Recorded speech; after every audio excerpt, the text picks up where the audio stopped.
दोस्तों, करबला का वाक़या दुनिया का इकलौता ऐसा वाक़या है जिसने दुनिया को सही मायनों में हार और जीत का मतलब सिखाया और साथ में ये भी सिखाया कि कैसे बिना तलवार उठाए जालिम के हर जुल्म को कुचला जा सकता है। आपको बता दें कि करबला के मैदान में आज से तकरीबन 1400 साल पहले अल्लाह के नबी के नवासे हज़रत इमाम हुसैन और उनके 72 जाबाज साथियों को बेजुर्म ख़ता शहीद कर दिया गया था। आज की अपनी इस वीडियो में हमने हज़रत इमाम हुसैन के लश्कर के कमांडर हज़रत अब्बास, जिनको हम गाजी अब्बास के नाम से भी जानते हैं, उनके बारे में बात की है।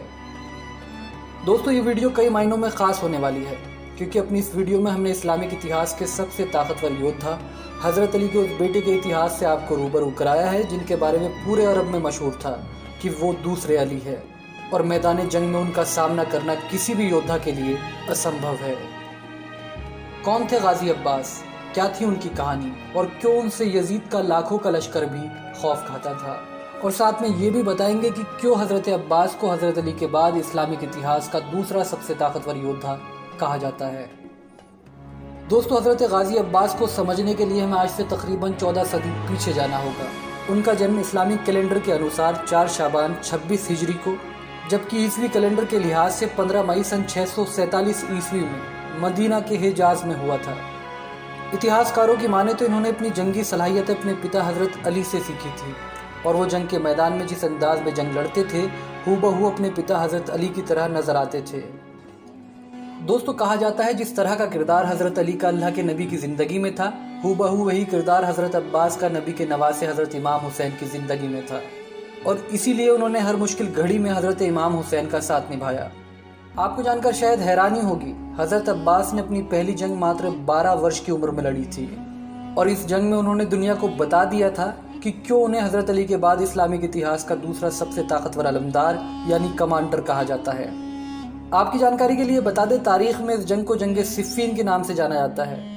हज़रत गाजी अब्बास न सिर्फ हज़रत इमाम हुसैन के लश्कर के कमांडर थे बल्कि उनके छोटे भाई भी थे और उन्होंने अपनी पूरी ज़िंदगी हमेशा इस्लाम और अहले बैत यानी नबी के घराने की हिफाजत की। ऐतिहासिक दस्तावेज बताते हैं कि करबला के वाक़ये के दौरान यजीदी फ़ौज में हज़रत अब्बास का खौफ इतना था कि यजीदी फ़ौज में कोई भी लड़ाका गाजी अब्बास का सामना करने की जुर्रत नहीं कर सकता था और इसीलिए यजीदियों ने हज़रत अब्बास से इस बात की पेशकश भी की थी कि ए अब्बास, तुम दरमियान से हट जाओ।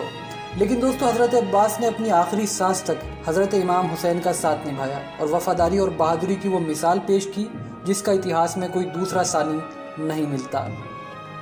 जानकारों की माने तो करबला के मैदान में हज़रत इमाम हुसैन किसी जंग के इरादे से नहीं आए थे बल्कि उनका मकसद तो इस्लाम की राह में शहादत को पेश करना था और सही मायनों में दुनिया को ये बताना था कि बिना तलवार उठाए, बिना जंग किए, मात्र 72 साथियों के साथ लाखों के लश्कर पर कैसे विजय प्राप्त की जाती है। दोस्तों, हमारे राष्ट्रपिता महात्मा गांधी ने कहा था, भारत को कामयाब मुल्क बनने के लिए नक्शे हुसैन पर चलना होगा। मेरे पास हुसैन के 72 सिपाहियों जैसी फौज होती तो मैं भारत को 24 घंटे में आज़ाद करा लेता और इन्हीं 72 जाबाजों के कमांडर थे गाजी अब्बास।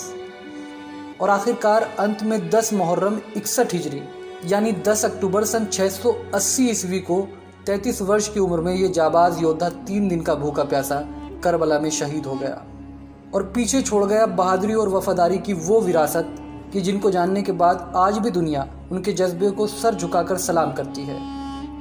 तो दोस्तों, ये था हज़रत अली के बेटे और इस्लाम के दूसरे सबसे ताकतवर योद्धा गाजी अब्बास का इतिहास।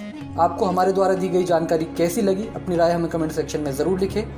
इसके अलावा अगर आप हमारे चैनल पर पहली बार आए हैं तो वीडियो को लाइक करें, साथ में चैनल को ज़रूर सब्सक्राइब करें। हम अक्सर ही ऐसी इन्फॉर्मेटिव वीडियोज़ लाते रहते हैं। फिलहाल हमें दीजिए इजाज़त। शुक्रिया। जय हिंद।